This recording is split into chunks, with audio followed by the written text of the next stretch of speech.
7 submarines of the Pacific Fleet which didn't return from the sea. Submarines are at a constant risk in both war and peacetime. For more than half a century, there have been many emergency situations in the Pacific Fleet, the victims of which were submarines. Diesel-electric torpedo submarine S-117. S-117, which is until June 10, 1949, was SH-117, is a Soviet diesel-electric torpedo submarine. It lost in the Sea of Japan in December 1952. On December 14, 1952, the S-117 embarked on its last trip as part of the 2-6 exercises to practice attacking targets by a group of submarines. There were 52 crew members on board, including 12 officers. 6 submarines of the brigade were supposed to take part in the exercises, and the S-117 was to direct them to the ships of the imaginary enemy. The last contact with the boat took place on December 15 at 3:15 a.m. The boat didn't get in touch again.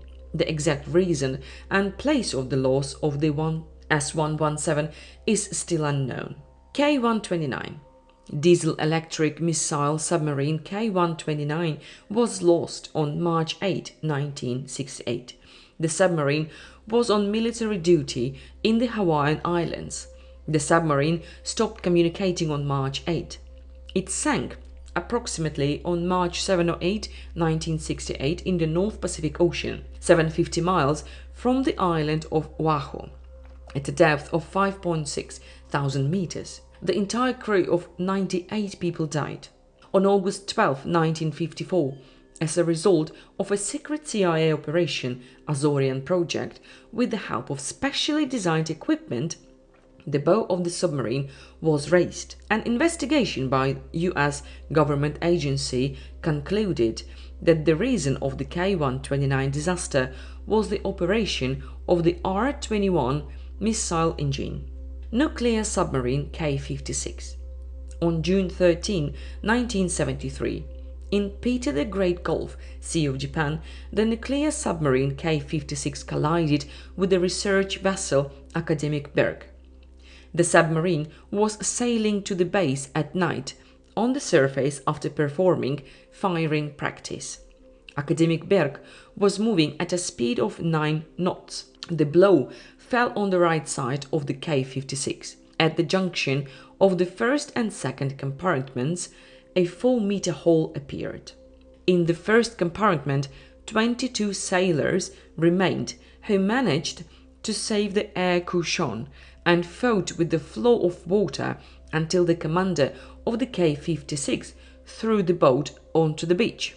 The second compartment was flooded within a few minutes.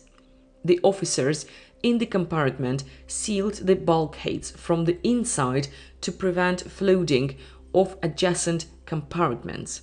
The personnel of the compartment died as a result of chlorine poisoning after flooding the battery pits. At the cost of their lives, the submarines of the second compartment saved the submarine from total flooding. The rescue vessel that arrived the next day brought pontoons onto the K-56. The boat was removed from the shallows and towed to the dock. Collision of Academic Berg with K-56 was classified as navigation accident with serious consequences.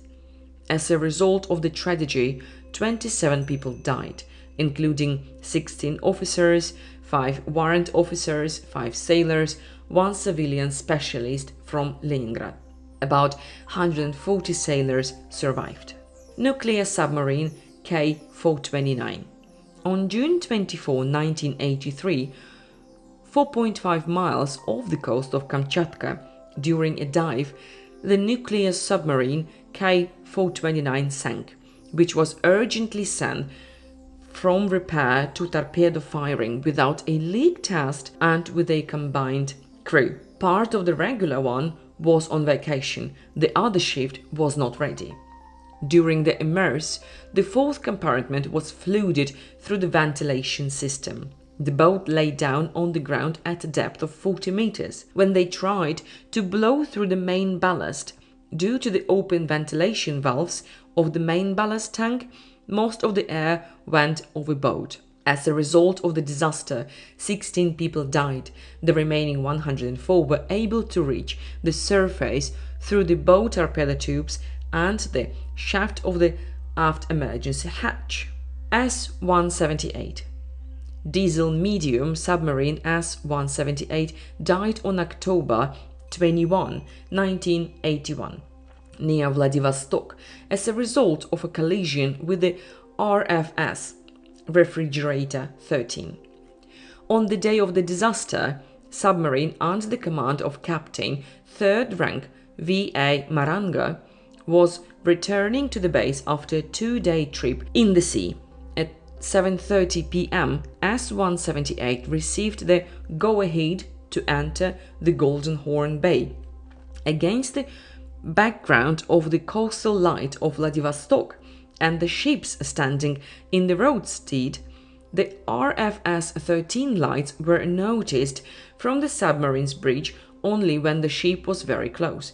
The commander managed to give the command rightful rudder to the signalman to light the oncoming ship, but it was too late. At 7:45 p.m., Refrigerator 13 hit the submarine on the left side in the area of the 6th compartment. Through the apparent hole, the compartment was flooded within 15-20 seconds, and the boat received a strong list. Approximately 40 seconds after the collision, the S-178, which got about 130 tons of water, lost its floatability and went under the water. On November 15, 1981, the submarine was raised to the surface after draining the compartments and uploading the torpedoes. The boat was towed to the dry dock of Dalzavod. The restoration of the boat was deemed impractical. In total, 32 people were victims, 31 crew members and 1 cadet. It is a surprising coincidence that the submarine sank at a depth of 32 meters with a list of 32 degrees to the right side. Submarine L-19. On August 19, 1945, the submarine moved into position at the port of Ryma, northwestern coast of Hokkaido, to disrupt the evacuation of southern Sakhalin. The submarine had the task, first of all, to scout the approaches to the port of Ryma in preparation for the landing of Soviet troops on Japanese territory, and only then attacking enemy warships if they appeared in this area. At the end of August 21st, the L-19 arrived at the position.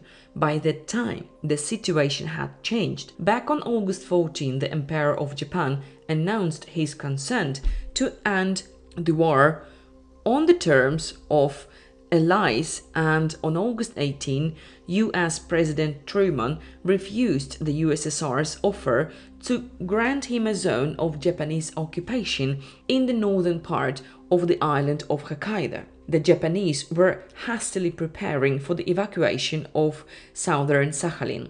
On the afternoon of August 21st, the submarine occupied the designated area.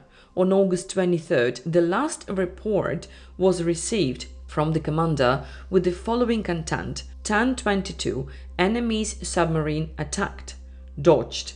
I will start crossing the strait at 7 p.m. The L-19 didn't get in touch anymore and did not return to the base.